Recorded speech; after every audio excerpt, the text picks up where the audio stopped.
Hey, apa kabar? Assalamualaikum, ketemu lagi di Suarane Podcast Season 6 bersama gua Rane Hafid dari Bangkok, Thailand. Yang sebulan terakhir ini lagi fokus ke channel yang satu lagi karena harus ikutan challenge 30 hari bersuara. Nah, di episode kali ini gue mau cerita tentang pengalaman gue ikut challenge 30 hari bersuara itu dan pelajaran apa yang gue dapet. Siapa tahu bisa bermanfaat buat teman-teman podcaster lainnya. Mudah-mudahan. Iya, selamat tahun baru dulu.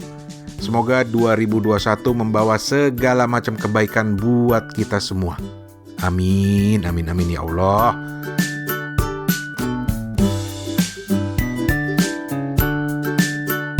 Lu udah pada denger belum sih apa itu 30 hari bersuara? Buat yang belum ya, jadi challenge 30 hari bersuara ini adalah inisiatif dari teman-teman di komunitas The Podcasters Indonesia. Itu komunitas podcast Indonesia yang paling gede dan paling aktif di seluruh jagat raya. Jadi Jadi challenge 30 hari bersuara itu mereka yang menggagas dan intinya sebenarnya simpel aja. Pertama, kita ditantang untuk bikin satu episode podcast setiap hari selama 1 bulan di bulan Desember. Dan yang kedua, tema setiap hari itu sudah ditentukan. Itu aja sih simpelnya.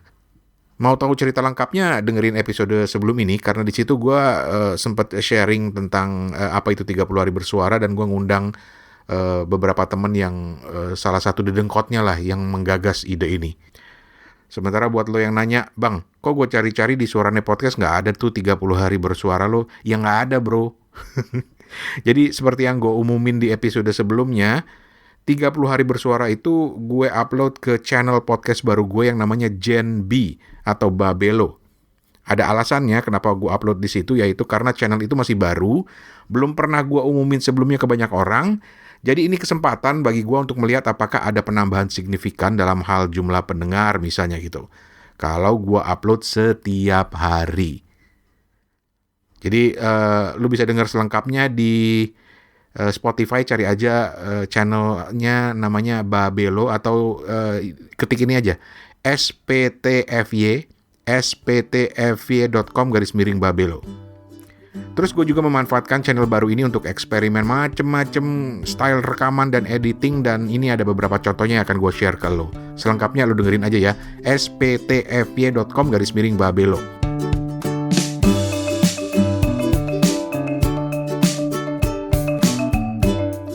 Oke, macem-macem eksperimen gue, dan gue mau kasih contoh yang pertama ini. Gue coba rekam outdoor. Ini contohnya di episode pertama yang temanya adalah hari kelahiran, yang gue rekam di jalan pulang kantor di tengah suasana lalu lintas yang begitu rame karena orang lagi pada pulang kantor. Hari pertama dari 30 hari bersuara, dan gue udah nyaris lupa saking gilanya pekerjaan hari ini. Dan saat gue pulang kantor lagi jalan baru ingat, oh iya ya ini 1 Desember ya. Kacau. Tapi oke. Belum jam 12 berarti masih bisa dibilang tanggal 1 dong. Dan terus gue rekam sepanjang jalan sampai gue ngos-ngosan masuk ke gang yang udah agak mulai sepi. Sampai di lobi apartemen gue masih ngerekam. Gue harus berhenti karena gue kehabisan napas ngos-ngosan. Jadi gue stop dulu, tarik napas dulu, atur napas dulu, dan sekarang sudah sampai di apartemen, lagi duduk di taman di bawah menyelesaikan rekaman ini.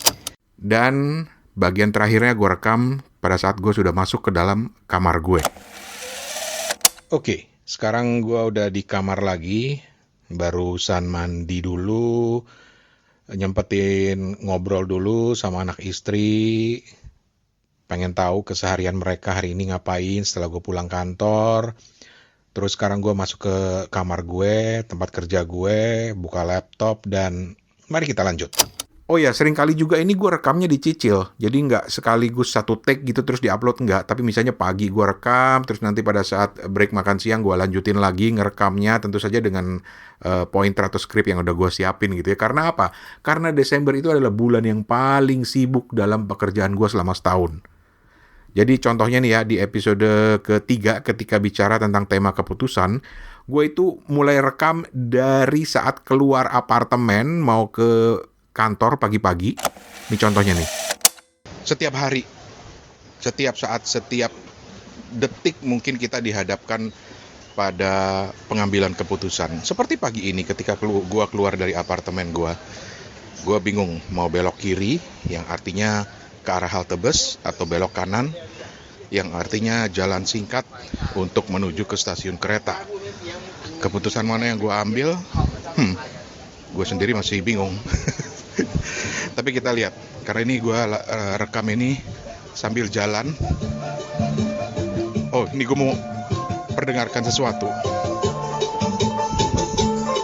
Kedengeran nggak? Itu suara tukang ojek di dekat apartemen. Dia mutar musik kenceng-kenceng dari speaker yang tersambung ke HP-nya. Nah, episode ketiga ini seru karena gue merasa dapat banget suasananya. Bukan hanya suara, tapi ada suasana background-nya. Ada suara musik dari pangkalan ojek dekat apartemen. Ada suara burung perkutut. Di Bangkok banyak perkutut, cuy. Terus juga episode itu baru gue lanjutin saat malam hari ketika gue kembali ke rumah. Oh ya, ini semua gue rekam pakai handphone andalan gue yang gue namain si Xiaomi alias Xiaomi Mi Max 3. Handphone orang tua yang layarnya gede, hampir 7 inci. Terus gue rekam langsung ke aplikasi Anchor dan ya hasilnya lumayan bagus seperti yang lu denger tadi. Nah, setiap episode itu gue coba bikin seberagam mungkin memang. Ada yang gue bikin skripnya dengan proper gitu ya, gue tulis, baru kemudian gue rekam. Contohnya nih, di episode berapa ya? Nih. Episode kelima yang temanya adalah keinginan. Ini contohnya nih, cuplikannya nih. Bukan apa-apa, karena gue banyak banget maunya. Gue mulai dari merekam keinginan gue soal hidup sehat, bahagia, sejahtera. Ya itu semua orang pengen, nggak puas. Gue mau coba keinginan yang bersifat duniawi. Tapi gue pikir-pikir banyak banget. Gue pengen iPhone 12, gue pengen MacBook yang terbaru, gue pengen... Atau di episode kedua yang temanya adalah awal mula. Ini gue bacain salah satu cerpen gue, terus gue kasih efek suara keyboard dari komputer yang gue upload ke Anchor. Suatu saat, suatu masa di tengah perjalanan hidupnya yang entah tinggal bersisa berapa lama, dia, sobat dekatku, tiba-tiba bercerita tentang keinginannya menjadi seorang pencuri. Wah, ini luar biasa. Yang ingin dia curi pun lebih luar biasa lagi. Tuhan, katanya. Tapi ada juga yang nggak pakai skrip. Pokoknya gua rekam spontan di HP, ngebacot aja langsung di HP, terus langsung upload apa adanya. Contohnya adalah episode ke-18 yang temanya makanan. Ini tema favorit gue. Ini gue rekam di warung belakang apartemen pas malam-malam pulang kantor. Jadi warungnya udah mulai agak sepi gitu. Terus sebelum mampir di warung, gue mampir dulu di 7-Eleven deket rumah, beli makanan. Terus gue duduk di warung itu. Terus gue rekam cerita gue lagi makan malam. Jadi seolah-olah ngebayangin teman-teman yang dengerin ini lagi makan malam bareng gue. Dan gue cerita tentang makan malam gue. Semuanya gue rekam spontan apa adanya lengkap dengan sound effect gue lagi ngunyah. Itu untuk menjaga supaya nori atau kulit, apa ini namanya? Kulit dari rumput laut ini tetap crispy. Nih, buktiin. Tetap crispy kan? Bunyi dari lembaran rumput lautnya itu keras gitu loh. Men, isinya tuh rumput laut sama telur ikan yang kecil-kecil itu loh.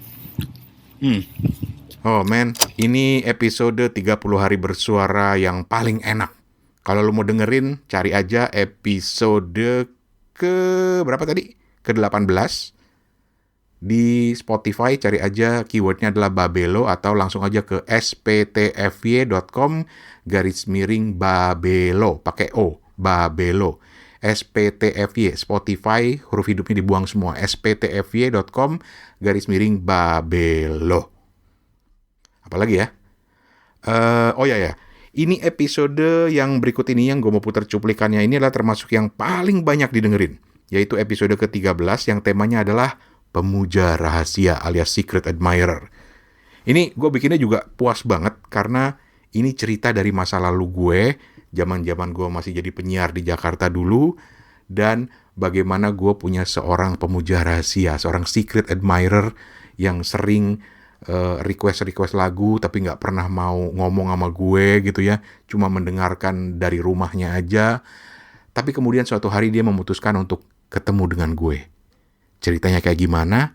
Lu dengerin. Men, kalau di film-film Korea nih, di momen-momen mendebarkan kayak gini, pasti dikasih lagu yang agak romantis gitu ya, kayak gini nih.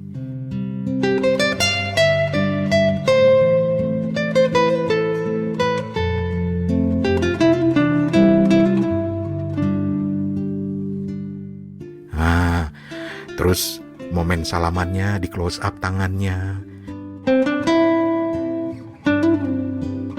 di close up muka gue, di close up muka dua anak itu gitu ya, dibikin slow motion. Tapi ini bukan film, coy. Nah, di episode tadi itu gue menantang diri gue untuk bercerita secara lebih deskriptif. Jadi misalnya menggambarkan pertemuan gue dengan si pemuja rahasia, bagaimana gue salamannya, ekspresi wajahnya, dan lain sebagainya gitu. Ada sedikit-sedikit cerita horornya juga gitu. Pokoknya semuanya lengkap di situ, dan itu tantangan gue untuk membuat cerita yang sangat deskriptif. Karena audio itu kan sifatnya sangat deskriptif. Menggambar di kepala lo. Membuat suasana menjadi, teorinya kayak theater of mind gitu. Theater of mind-nya keluar. Mudah-mudahan sih keluar. Seru, pokoknya seru. Tapi guys, overall gue puas banget dengan challenge 30 hari bersuara ini, justru karena itu memaksa gue untuk mikir kreatif. Apalagi di tengah kesibukan kerja akhir tahun yang gila banget, semuanya jadi serba mepet. Gue kebanyakan rekamnya itu malam-malam menjelang pergantian hari. Ada beberapa yang udah terlambat, jadi gue baru upload di hari berikutnya, tapi itu gue selalu usahakan untuk kejar, jadi nggak numpuk nanti di belakang. Kadang gue bisa dapat ide yang gue pikir, wah ini keren nih. Kadang ada yang penting ada aja lah, biar nggak ketinggalan gitu. Ada yang kayak begitu. Misalnya nih, di episode ke-27 yang temanya adalah akhir. Di situ, gue udah lagi nggak ada ide nih, bener-beneran. Gue mau ngomong tema akhir tuh apa gitu. Menjelang tengah malam, menjelang pergantian hari, akhirnya gue putuskan untuk baca puisi. Gue ambil salah satu puisi lama gue, ya karena gue lagi gak ada ide juga, tapi gue edit dengan macam-macam efek. Supaya ya memang gak ada ide, tapi apa yang bahan lama ini gue bisa pakai dengan diperbaharui lagi gitu kurang lebih. Nih dengerin ya, ini cuma 1 menit, jadi ini episode yang paling pendek juga. Kebayang kan, gue lagi gak ada ide banget. Jadi ini gue rekam 1 menit lebih aja. Kita dengerin. Ini gue putar lengkap ya.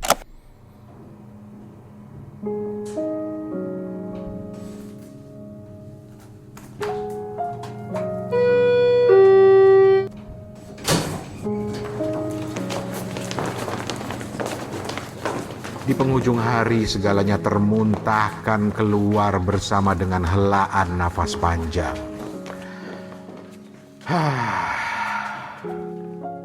Malas ia membersihkannya lagi. Toh besok semua akan kembali terhirup seiring dengan tarikan nafas yang lebih panjang. Sembari menahan muntah selama seharian penuh.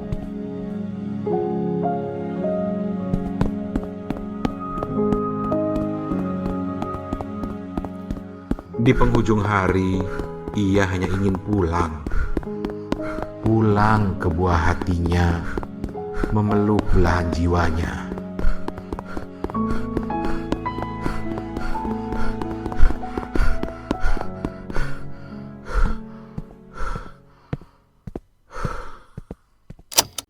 Lu tadi denger nggak di rekaman tadi?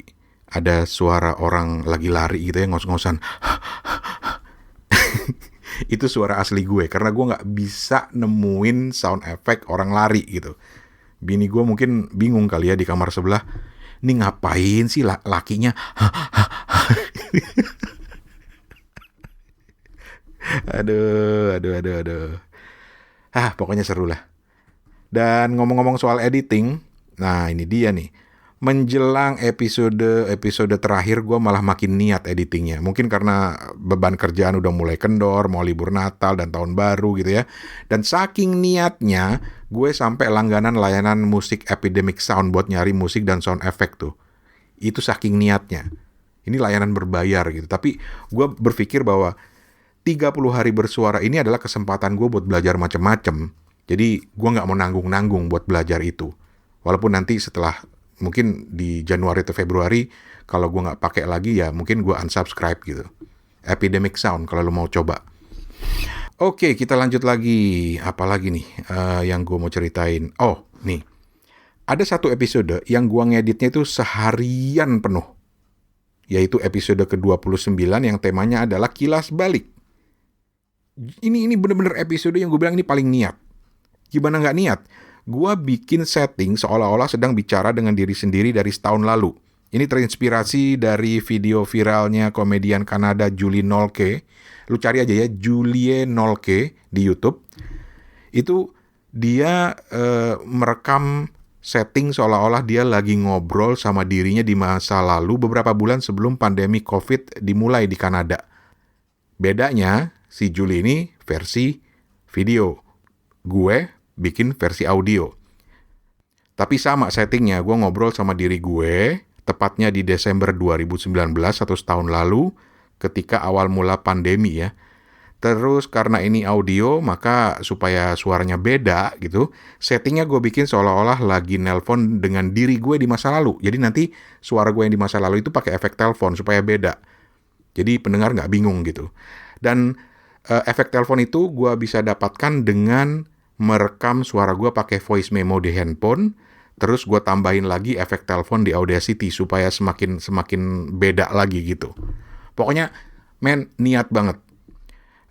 Terus episode ini gue kasih judul, Halo, bisa bicara dengan 2019. Nih, cuplikannya ini nih. Apa sih lu nakut-nakutin aja? Enggak, dengerin. Heran gue demen amat nakut-nakutin orang. Ya udah sorry. Gini aja deh, besok kita teleponan lagi jam segini ya. Bantuin gue lagi rekaman. Besok topiknya soalnya resolusi. Lu bantuin gue ya bikin resolusi 2021 ya. Ya, oke? Bodoh amat. Halo. Ditutup si anjing. Episode yang barusan lu dengerin tadi itu adalah episode bercandaan banget. Iseng banget. Tapi pas gue dengerin lagi, kok gue jadi agak-agak merinding gitu. Gue ngebayangin diri gue di bulan Desember 2019, setahun lalu, lagi seneng-seneng kali ya mau tahun baruan, tanpa ngebayangin kalau beberapa minggu kemudian hidupnya bakal berubah total. Dunia bakal berubah total, seperti yang kita alamin sekarang. Jadi agak merinding juga, jadi agak baper juga dengerinnya gitu. Anyway, ini salah satu episode favorit gue.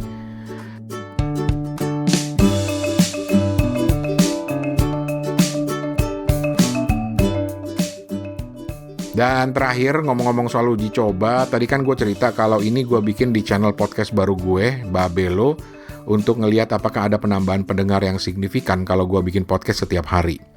Perlu dicatat bahwa ini minim promosi. Paling gue update seminggu sekali di Instagram Suarane Podcast, atau beberapa hari terakhir ya, 3-4 hari terakhir gue memang gue gember promosinya gitu. Tapi hasilnya not bad at all. Sampai 2 Januari saat gua rekam ini, total ada 1.329 orang yang dengerin, atau rata-rata 44 orang per hari. Terus ada 35 subscriber, jadi ya kurang lebih nambah 1 follower per hari loh. Lumayan banget, apalagi ini minim promosi. Dan angka pendengar yang gue perhatiin tinggi itu justru pada saat sesekali gue promosi di Instagram. Jadi promosi penting, Nah, terakhir, ini ada beberapa pelajaran yang gue dapat dari ikutan 30 hari bersuara. Pertama, dari segi pendengar, nih buat lo yang sering banget komplain, Bang, kenapa gue udah bikin tapi pendengar gue nggak nambah. Pelajaran pertama, bos. Pendengar nggak akan nambah kalau lo pasif. Lo nggak bisa berharap orang akan tahu podcast lo kalau lo nggak promosi, kalau lo nggak cerita ke orang lain. Mau cerita di Instagram kek, di Facebook kek, di Twitter, atau cerita ke temen lagi di kampus misalnya, gue punya podcast, dengerin dong di sini, atau di Twitter, di grup-grup lu promosiin aja, pasti akan ada. Masa sih nggak ada 1-2 orang yang akan dengerin? Pasti ada. Terus apa lagi ya? Oh iya, untuk cari media sosial yang mana yang tepat ya, cari media sosial di mana kira-kira lu banyak follower atau lu banyak temen yang nongkrong di situ. Pelajaran kedua masih soal pendengar. Hey, para podcaster. Bahkan ketika minim promosi pun, rasanya akan ada kok pendengar yang mendengarkan walaupun sedikit jumlahnya.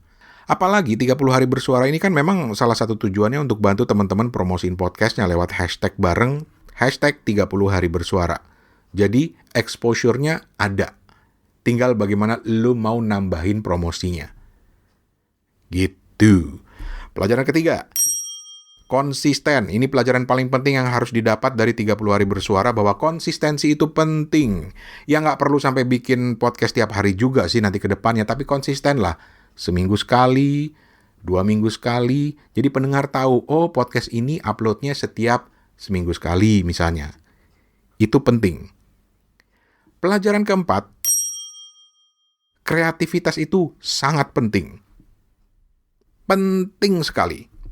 Gua yang udah lama podcasting, bahkan sampai sering diledekin teman-teman sebagai engkongnya podcast lah, mbahnya podcast lah, macem-macem lah, pionir lah, apalah.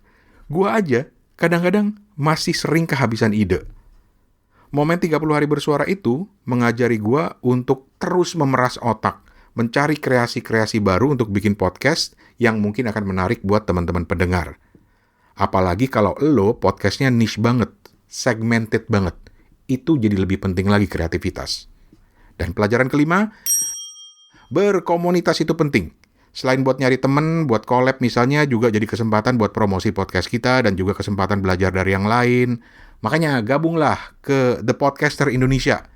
Cari aja linknya untuk gabung di Instagram thepodcasters.id, thepodcasters.id di Instagram. Jadi teman-teman, itu baru 5 pelajaran yang gue dapat, dan gue yakin lo yang ikutan 30 hari bersuara pasti punya pelajaran lain. Kalau ada yang mau lo share ke sini, email aja di gue, suarane@gmail.com, atau di Instagram suaranepodcast. Atau nih gue mau ngajak lo semuanya nih. Kalau ada di antara lo yang mau sharing dalam bentuk audio, kirim aja lewat voice note di WhatsApp ke 087878505012. Sekali lagi, kirim voice note di WhatsApp 087878505012.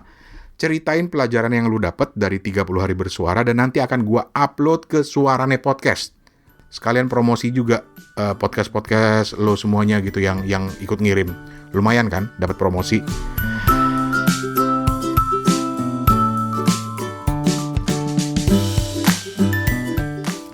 Selanjutnya Suarane Podcast akan kembali upload secara reguler, insya Allah setiap minggu, dengan sharing tips dan ide podcasting mulai dari yang kere hore sampai yang advance, dan juga akan rekomendasiin beberapa podcaster keren versi gue. Jadi gue akan ajak mereka untuk ikut ngobrol di Suarane Podcast.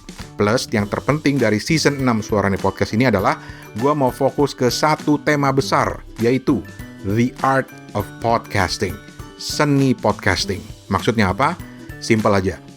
Ketika podcast sudah makin populer, ketika makin banyak yang punya podcast, lo tau nggak? Indonesia sekarang ada di 3 besar negara dengan channel podcast paling banyak di dunia yang diupload ke Anchor. Ke Anchor ya maksudnya ya. Dan Anchor memang udah paling banyak digunakan sekarang ini di dunia. Jadi ketika semakin banyak orang punya channel podcast, gua rasa udah waktunya kita untuk fokus ke bicara konten. Waktunya kita untuk melihat podcasting sebagai sebuah bentuk seni berbicara, seni berkomunikasi, dan itu yang akan jadi benang merah untuk Suarane Podcast season 6. Jadi dengerin terus Suarane Podcast, jangan lupa subscribe. Udah, Rani Hafid pamit. Assalamualaikum.